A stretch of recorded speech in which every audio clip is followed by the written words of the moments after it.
ഇത് വെറും ആരോപണമല്ല, പെൺകുട്ടി പരാതി നൽകിയിരിക്കുകയാണ്. പരാതി വന്നിരിക്കുന്നത് ആന്റണി വർഗീസ് പെപ്പയുടെ പേരിലാണ്. അപ്പോൾ അദ്ദേഹത്തിനെതിരെയും അങ്ങനെ ആ വൻമരവും വീഴുകയാണ്. പുതിയൊരു വീഡിയോയിലേക്ക് എല്ലാവർക്കും സ്വാഗതം. ആന്റണി പെപ്പെ അറിയാലോ, മലയാളം ഫിലിം സ്റ്റാറാണ്. അത്യാവശ്യം മലയാളികൾക്ക് എല്ലാവർക്കും അറിയാവുന്ന ഒരു നടൻ തന്നെയാണ്. ഇപ്പം ഒരു ചാറ്റ് പുറത്ത് വന്നിട്ടുണ്ട് പുള്ളിക്കാരന് വേറൊരു സ്ത്രീയുമായിട്ടുള്ള ചാറ്റെന്നും പറഞ്ഞ് പുറത്ത് വന്നിട്ടൊരു സംഭവം. അത് ശരിക്കും പറഞ്ഞാൽ മെയിൻ സ്ട്രീം ചാനലിലൊന്നും അല്ല വന്നത്, ഒരു ഓൺലൈൻ പ്ലാറ്റ്ഫോമായ നിങ്ങൾക്കറിയായിരിക്കും എൻ്റെ കാസറ്റ് എന്ന് പറയുന്ന ഒരു പേജിൽ. അറിയാലോ, ഞാനതിനെ ശരിക്കും പറഞ്ഞാൽ ഒരു ഇൻസ്റ്റഗ്രാം കോടതി അങ്ങനെയാണ് അതിനെ കാണുന്നത്. കാരണം ആദ്യമൊക്കെ നല്ല നല്ല കണ്ടൻസ് ചെയ്ത് ഓരോരുത്തരെ എക്സ്പോസ് ചെയ്തുകൊണ്ടിരുന്ന ആൾ ഇപ്പം ആരെങ്കിലും ഒരാൾ വന്ന് ഒരു സൈഡ് പറഞ്ഞാൽ ആ ഒരു സൈഡ് മാത്രം കേട്ടിട്ട് ബാക്കിയുള്ളവരെ എക്സ്പോസ് ചെയ്യാൻ നടക്കുന്ന ഒരു അക്കൗണ്ടായിട്ടാണ് ഞാൻ കാണുന്നത്. കുറേ അക്കൗണ്ട് അടിച്ചു പോയിട്ടുണ്ട്, 1 അല്ല 2 അല്ല 3 അല്ല 4ാമത്തെ അക്കൗണ്ടാണെന്ന് തോന്നുന്നു ഇപ്പം തുടങ്ങിയത്. അതിനാണെങ്കിൽ അത്യാവശ്യം ഫോളോവേഴ്സ് കയറുന്നുമില്ലായിരുന്നു. ആദ്യത്തെ അക്കൗണ്ട്, അതായത് ഫസ്റ്റ് അക്കൗണ്ട് തുടങ്ങിയ സമയത്ത്, അതായത് ഞാൻ കാണുന്ന സമയത്ത് അതിന് 12.8K സംതിങ് ആയിരുന്നു ഫോളോവേഴ്സൊക്കെ. അതായത് കുറേ നാൾക്ക് മുമ്പ്, മറ്റേ നമ്മുടെ വയനാട് ദുരന്തം അതിനൊക്കെ മുമ്പ് ആണ് ഞാൻ ഈ അക്കൗണ്ട് കാണുന്നത്. ശരിക്കും പറഞ്ഞാൽ ഈ AI യൂസ് ചെയ്ത് കുറേ അത്യാവശ്യം നല്ല കണ്ടൻസ് ചെയ്തപ്പോഴാണ് പെട്ടെന്നൊന്ന് ക്ലിക്കായി കയറി വന്നത്. അപ്പം ആ സമയത്ത് പണ്ടെന്ന് പറഞ്ഞാൽ അവൻ്റെ ഒരു കേസൊക്കെ നടന്ന സമയത്ത് അതിനു മുമ്പാണ് ഞാൻ ഈ അക്കൗണ്ട് കാണുന്നത് തന്നെ. ഞാൻ ആ സമയത്ത് മെസ്സേജൊക്കെ അയച്ചിട്ടുണ്ട്, ഈ വയനാട് ദുരന്തവുമായി ബന്ധപ്പെട്ട് പോസ്റ്റൊക്കെ ഷെയർ ചെയ്യാനായിട്ട് ഞാൻ എൻ്റെ പേഴ്സണൽ അക്കൗണ്ടിൽ നിന്ന് മെസ്സേജ് അയച്ചിട്ടുണ്ടായിരുന്നു. ഈ അക്കൗണ്ടൊന്നും പണ്ടില്ലായിരുന്നു, ഇതൊക്കെ തുടങ്ങിയിട്ട് റീസെൻ്റ് ആയിട്ടാണ് തുടങ്ങിയത്. അതായത് ഇപ്പം ഞാൻ യൂസ് ചെയ്യുന്ന അക്കൗണ്ട്, അതായത് ഈ വീഡിയോസൊക്കെ ചെയ്യാൻ വേണ്ടി. അപ്പം ഈ ചാറ്റിൻ്റെ സ്ക്രീൻഷോട്ടും കാര്യങ്ങളൊക്കെ ഞാൻ ഇവിടെ വയ്ക്കാം.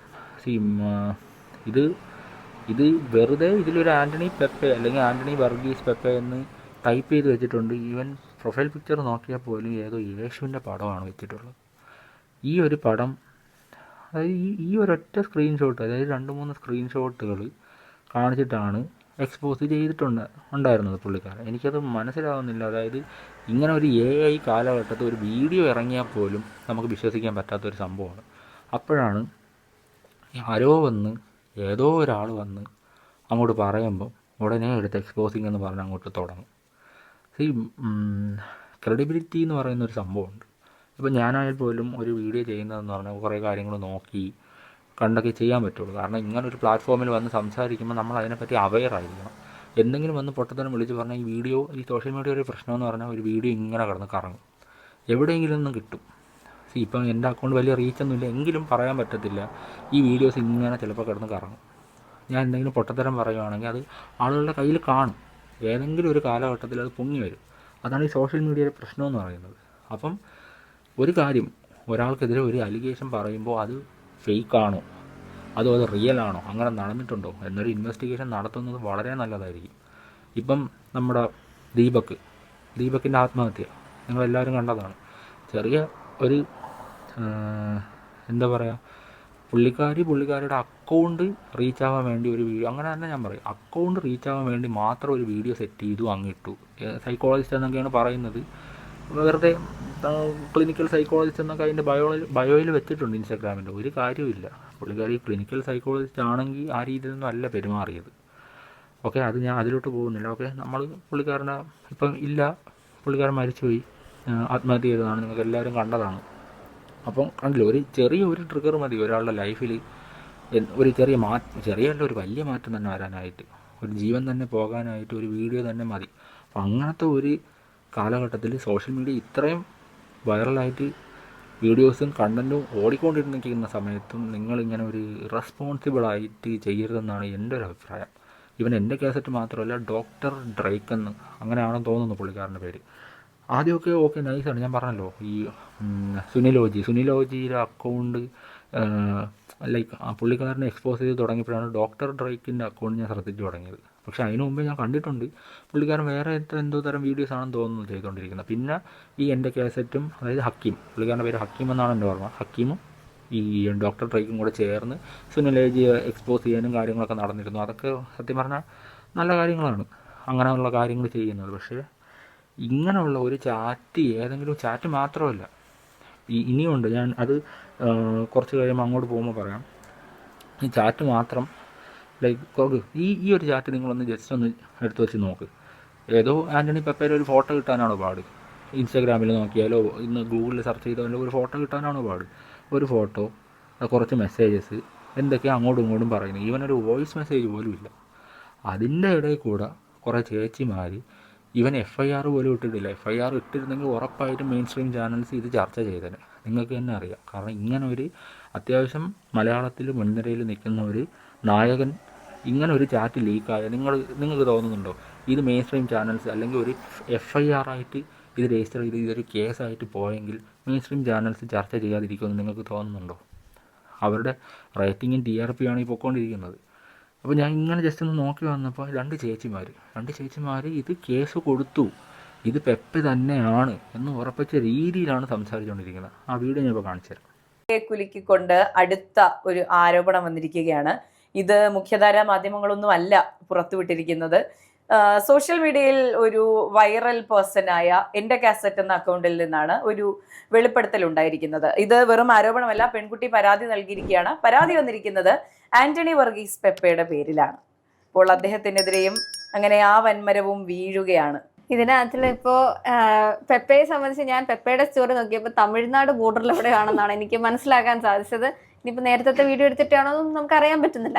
അപ്പോ കുറച്ചു നേരം അല്ലെങ്കിൽ അധിക നേരം ഒന്നും ആയിട്ടില്ല ഈ പറയുന്ന സ്റ്റോറി ഈ എൻ്റെ കാസറ്റയുടെ അക്കൗണ്ടിൽ വന്നിട്ട്. കണ്ടല്ലോ, അവർ തന്നെ പറയുന്നുണ്ട് ഇത് മെയിൻ സ്ട്രീം ചാനൽസിൽ വന്നതല്ല, ഇങ്ങനൊരു ഇൻസ്റ്റാഗ്രാം പേജിൽ വന്നതാണെന്ന്. ഇവരിതിൻ്റെ അകത്ത് സംസാരിക്കണ കേട്ടതൊന്നും ആന്റണി വർഗീസ് പെപ്പെ അത് എല്ലാം ചെയ്തു കഴിഞ്ഞ് പെപ്പെ കുറ്റക്കാരൻ എന്ന രീതിയിലാണ് പുള്ളിക്കാർ സംസാരിച്ചുകൊണ്ടിരിക്കുന്നത്. ഇത് റിയാക്ട് ചെയ്തോളൂ, ഒരു പ്രശ്നമില്ല. ഈ വീഡിയോ നിങ്ങൾ ഫുള്ള് കണ്ടു നോക്കണമായിരുന്നു. അതിനകത്ത് ചിരിയും കളിയും ബഹളവുമാണ്. എനിക്ക് മനസ്സിലാവുന്നില്ല ഇവരെന്തിനാണ് ഈ വീഡിയോ ഇട്ടതെന്ന്. നെഗറ്റീവ് പബ്ലിസിറ്റി ഉണ്ടാക്കി റീച്ചിന് വേണ്ടിയാണോ എന്ന് എനിക്ക് ഡൗട്ടില്ല. കമൻറ്റ് സെക്ഷൻ എടുത്ത് നോക്കിയാൽ അറിയാം. ഏതോ ഒരു ചാറ്റ് കണ്ടുകൊണ്ട് ഉടനെ പെപ്പേരെ മണ്ടയിൽ അങ്ങ് കുറ്റക്കാരനാക്കുവാണ്. ആരാണ്, എന്താണ്, ഇത് റിയലാണോ ഫേക്കാണോ ഒന്നും ചിന്തിക്കണ്ട. ഏതെങ്കിലും ഒരു പേര് കിട്ടിയ ഉടനെ അതിനെ അങ്ങ് എടുത്ത് അലക്കുക. പ്രത്യേകിച്ച് ഈ ആണുങ്ങളുടെ കാര്യമാണ് പറയുന്നത്. ഏതെങ്കിലും ഒരു പെണ്ണ് വന്ന് എന്നെ ഇങ്ങനെ ചെയ്തു, എന്നെ അങ്ങനെ ചെയ്തു എന്ന് പറഞ്ഞാൽ ഉടനെ നമ്മുടെ പേര്, ആധാർ കാർഡ്, ഇട്ടിരിക്കുന്ന ഷഡിയുടെ കളർ വരെ എക്സ്പോസ്ഡ് ആവും. അങ്ങനത്തെ അവസ്ഥയാണ് ഇപ്പോൾ ശരിക്കും പറഞ്ഞാൽ. ഒന്ന് ആലോചിച്ച് നോക്കി, ഇപ്പം ആന്റണി വർഗീസ് ഈ പെപ്പെ എന്ന് പറയുന്ന ഈ ആക്ടർ ഒന്നും ചെയ്തിട്ടില്ലെങ്കിൽ ഒന്ന് ആലോചിച്ച് നോക്കി. ആ പുള്ളിക്കാരൻ ഇത് അറിഞ്ഞിട്ടുണ്ടെങ്കിൽ, മേ ബി അറിഞ്ഞിട്ടുണ്ടാവും, എനിക്കറിയില്ല. ഇതുവരെ ഞാൻ ഈ വീഡിയോ തുടങ്ങുന്നതിന് തൊട്ട് മുമ്പ് ഞാൻ ജസ്റ്റ് ഒന്ന് ഇൻസ്റ്റാഗ്രാം സ്റ്റോറി ചെക്ക് ചെയ്തായിരുന്നു പെപ്പേരെ. കാരണം എന്തെങ്കിലും അപ്ഡേറ്റ് ഇട്ടിട്ടുണ്ടോ എന്ന രീതിയിൽ ഞാൻ ചെക്ക് ചെയ്തിട്ടുണ്ടായിരുന്നു. ഇതുവരെയും ഒരു സ്റ്റോറി ഇട്ടിട്ടില്ല. ഓക്കെ, അതായത് എനിക്ക് തോന്നുന്നു ഇങ്ങനെ ഒരു 5-6 പേജുകൾ ചേർന്ന് വീഡിയോ ചെയ്തെന്നും പറഞ്ഞ് എനിക്കൊരു പ്രശ്നമില്ല എന്ന രീതിയിലായിരിക്കും മേ ബി പെപ്പ നിൽക്കുന്നത്. ഒരു വീഡിയോ ചെയ്ത് ഇട്ടാൽ അത്ര നല്ലതായിരിക്കും, എൻ്റെ ഒരു അഭിപ്രായം പറഞ്ഞതാണ്. കാരണം ചിലപ്പോൾ പുള്ളിക്കാരൻ്റെ മെൻറ്റാലിറ്റി അങ്ങനെ ആയിരിക്കാം. അതായത് ചെയ്തിട്ടിട്ട് എന്തിനാ, ഏതോ ഒരു പേജ് എന്നെ പറ്റി എന്തെങ്കിലും പറഞ്ഞെന്ന് പറഞ്ഞ് ഞാൻ എന്തിനാ വെറുതെ വള്ളി പിടിക്കാൻ പോകുന്നത് എന്ന രീതിയിലായിരിക്കും. ആരെങ്കിലും പറയുന്നവർ പറയട്ടെ, എൻ്റെ സൈഡ് എന്താണെന്ന് എനിക്കറിയാലോ എന്ന രീതിയിലായിരിക്കും പുള്ളിക്കാരൻ നിൽക്കുന്നത്. പക്ഷേ എല്ലാവരും ഇതുപോലെ നിൽക്കണമെന്നില്ല. ഡിഫേമേഷന് കേസ് കൊണ്ട് കൊടുത്താൽ കയറി ഇറങ്ങാവുന്നതേ ഉള്ളൂ. ഈ ഹക്കീമിന് എത്ര കിട്ടിയാലും മതിയാവില്ല എന്നാണ് ഞാൻ ആലോചിക്കുന്നത്. നല്ല കണ്ടൻസ് ചെയ്യൂ. ആദ്യമൊക്കെ നിൻ്റെ കണ്ടൻറ്റ് അടിപൊളിയായിരുന്നു, ഒരു രക്ഷയില്ലാത്ത കണ്ടൻറ്റുകളായിരുന്നു. AI എന്ന ടൂൾ നല്ലപോലെ യൂസ് ചെയ്ത് നീ റീച്ച് ഉണ്ടാക്കിയിട്ടുണ്ട്. നല്ലപോലെ കേസുകൾ സ്റ്റഡി ചെയ്ത് ഓരോ കണ്ടൻറ്റായിട്ട് നീ വിട്ടിട്ടുണ്ട്. അതിനനുസരിച്ച് നിൻ്റെ അക്കൗണ്ടിൽ റീച്ചും കിട്ടിയിട്ടുണ്ട്, ഫോളോവേഴ്സും കിട്ടിയിട്ടുണ്ട്. പെട്ടെന്നായിരുന്നു ഞാൻ കണ്ടിട്ടുണ്ട് നിൻ്റെ അക്കൗണ്ട്. ഈ AIക്ക് മുമ്പ് ഞാൻ കണ്ടിട്ടുണ്ട്, AIക്ക് ശേഷവും ഞാൻ കണ്ടിട്ടുണ്ട്. AI യൂസ് ചെയ്ത് വീഡിയോസ് ക്രിയേറ്റ് ചെയ്ത ശേഷം, അതായത് ഏകദേശം 5.6 മില്യൺ അടുപ്പിച്ചു. 5 പോയിൻ്റ് ആണോ അതോ 1 പോയിൻ്റ് ആണോ എന്തായാലും ഏതോ മില്യൺ അടിച്ചിട്ടുണ്ട്. 1 or 2 മില്യൺ എന്തോ അടിച്ചിട്ടുണ്ട് അക്കൗണ്ട്. അത് 100% ഉറപ്പാണ്, ഞാൻ കണ്ടതാണ്. ആ അക്കൗണ്ട് അടിച്ചു പോയി. അടുത്ത അക്കൗണ്ട് തുടങ്ങി, അതടിച്ചു പോയി. 3ാമത്തെ 4ാമത്തെ അക്കൗണ്ടാണ് ഇപ്പോൾ ഉണ്ടാക്കി വെച്ചിരിക്കുന്നത്. ക്രെഡിബിലിറ്റി എന്ന് പറയുന്നൊരു സാധനമുണ്ട്. അത് നഷ്ടപ്പെട്ടാൽ പിന്നെ പാടാണ്, ഭയങ്കര പാടാണ്. കാരണം ഇങ്ങനെ എന്തെങ്കിലും ഒരാൾ സൈഡിൽ നിന്ന് വന്ന് ഇങ്ങനെ എന്തെങ്കിലും തള്ളി മറിച്ചിട്ട് പോയാൽ ഉടനെ അയാൾ എക്സ്പോസ് ചെയ്യാൻ നിൽക്കാതെ മറ്റേ സൈഡ് കോയിനും ഒരു വശവും കാണും, 2 വശവും കാണും. ജസ്റ്റ് ഒന്ന് ഇൻവെസ്റ്റിഗേറ്റ് ചെയ്യുക.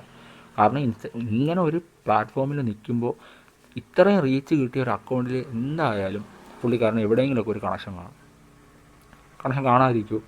ഇത്രയും പേര് റീച്ച് ഔട്ട് ചെയ്തൊരു അക്കൗണ്ടാണ്. ഒരു സ്റ്റോറിയോ എന്തെങ്കിലും ഇട്ട് ആരടുത്ത് വേണോ എന്ത് വേണോ ചോദിക്കുക ഇങ്ങനെ എക്സ്പോസ് ചെയ്യുന്നതിന് മുമ്പ്.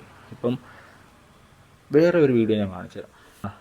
റിദ്വാൻ ഈ ക്യാൻസറൊക്കെ വന്ന് കുറച്ച് ഫൈറ്റ് ചെയ്തുകൊണ്ടിരിക്കുന്ന ഒരാളാണ്. നിങ്ങൾ ചിലപ്പോൾ ആ ഒരു വൈറൽ വീഡിയോ കണ്ടു കാണും.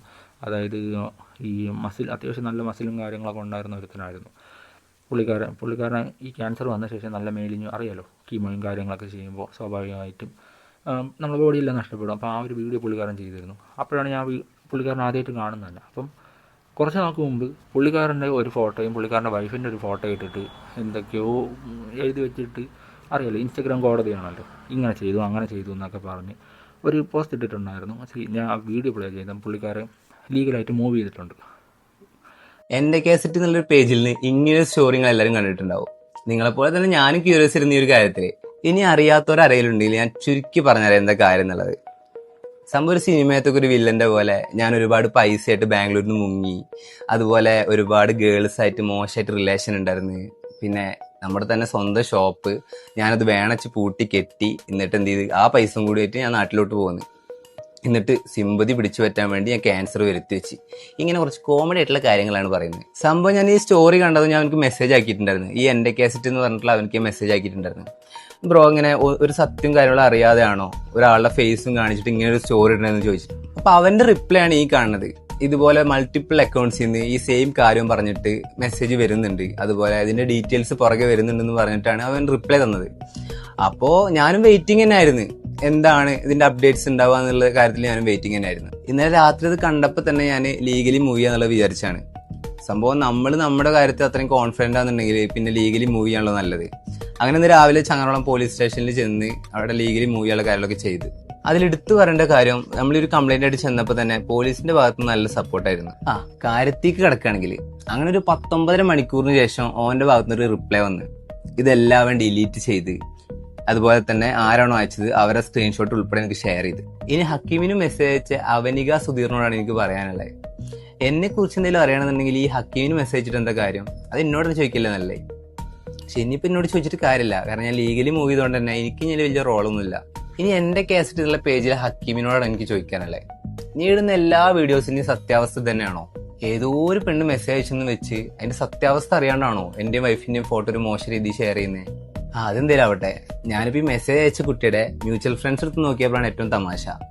ഈ ആവനിക സുധീറിനോടാണ് എനിക്ക് പറയാനുള്ളത്, ഈ ഞാൻ പറ്റിച്ചു പോകുന്നു പറയപ്പെടുന്ന ആ ഒരു കസിൻസ് ഉണ്ടല്ലോ, അവരെ കുറിച്ച് അവിടെ നിന്ന് പോയി അന്വേഷിക്കുന്നതല്ല. അപ്പൊ അങ്ങനെയൊക്കെയാണ് കാര്യങ്ങള്. ഒരു ഡോക്ടർ എന്നുള്ള രീതിയിൽ ഇർഫാനക്ക് ഇല്ലെന്ന് പറയാനുള്ളത്. ഒരു ഡോക്ടർ എന്ന രീതിയിലല്ല, അവന്റെ ഒരു ഫ്രണ്ട് എന്ന രീതിയിലാണ് എനിക്ക് പറയാനുള്ളത്. ലാസ്റ്റ് ഒരു 8 മാസമായിട്ട് ഇപ്പൊ ഞാൻ അവനെ കാണുന്നുണ്ട്. അവൻ ഏത് സിറ്റുവേഷനിലൂടെയാണ് പോണതെന്നും എല്ലാം ഞാൻ കണ്ടുവരുന്ന ഒരാളാണ്. അപ്പൊ ഈ ക്യാൻസർ പോലത്തെ ഒരു അസുഖം വരുമ്പോൾ ഏതൊരു മനുഷ്യനായാലും പരമാവധി വേദനകളും എല്ലാം സഹിച്ചിട്ടാണ് വരുന്നുണ്ടാവുക. അപ്പൊ അവനൊന്ന് എണീറ്റ് വരുന്ന സമയത്ത് നമ്മളെല്ലാരും കൂടി അവനെ സപ്പോർട്ട് ചെയ്യണം വേണ്ടത്. ഞാനിപ്പോൾ സംസാരിക്കാനുള്ള മെയിൻ കാരണം എന്താണെന്ന് വെച്ചാല്, ഇപ്പൊ ഒരു 3 ദിവസം മുന്നേ നമ്മളൊരു ന്യൂസ് കേട്ടായിരുന്നു, ദീപക് എന്ന് പറഞ്ഞിട്ടൊരു പുള്ളിയെ പറ്റി. അൺഫോർച്ചുനേറ്റ്ലി പുള്ളി ഇപ്പൊ ഇല്ല. പക്ഷെ അതുപോലെയാണ് എല്ലാ ആൾക്കാരും. ഒരു നിമിഷത്തെ ഒരു മെന്റലി നമ്മളൊരു നിമിഷം നമ്മൾ മാറി ചിന്തിക്കുമ്പോഴാണല്ലോ. ഈ വീഡിയോയിൽ അവസാനം പറയുന്നുണ്ട് പുള്ളിക്കാരൻ ആ വീഡിയോ ഡിലീറ്റ് ചെയ്തു. അതായത് എൻ്റെ കേസറ്റ് ഹക്കീം എന്ന് പറയുന്ന പുള്ളിക്കാരൻ ആ വീഡിയോ ഡിലീറ്റ് ചെയ്തു. ജെന്യൂൻ ആയിട്ടുള്ളൊരു കേസാണെങ്കിൽ എന്തിനു വീഡിയോ ഡിലീറ്റ് ചെയ്യണം?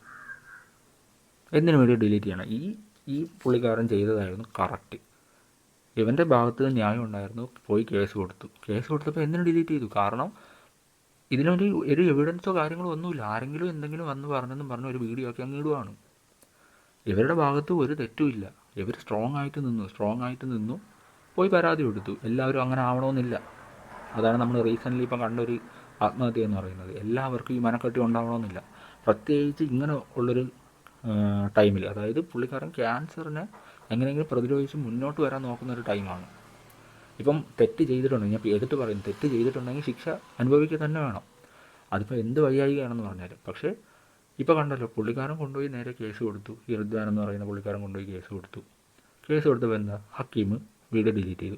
അതിൽ ഈ റിദ്വാൻ എടുത്ത് ചോദിക്കുന്ന വീഡിയോയിലൊരു കാര്യമുണ്ട്, നീ ചെയ്ത വീഡിയോസ്, ബാക്കി ചെയ്ത വീഡിയോസും ഇതുപോലെ ക്രെഡിബിലിറ്റി ഇല്ലാത്തൊരു സാധനമാണോ എന്ന്.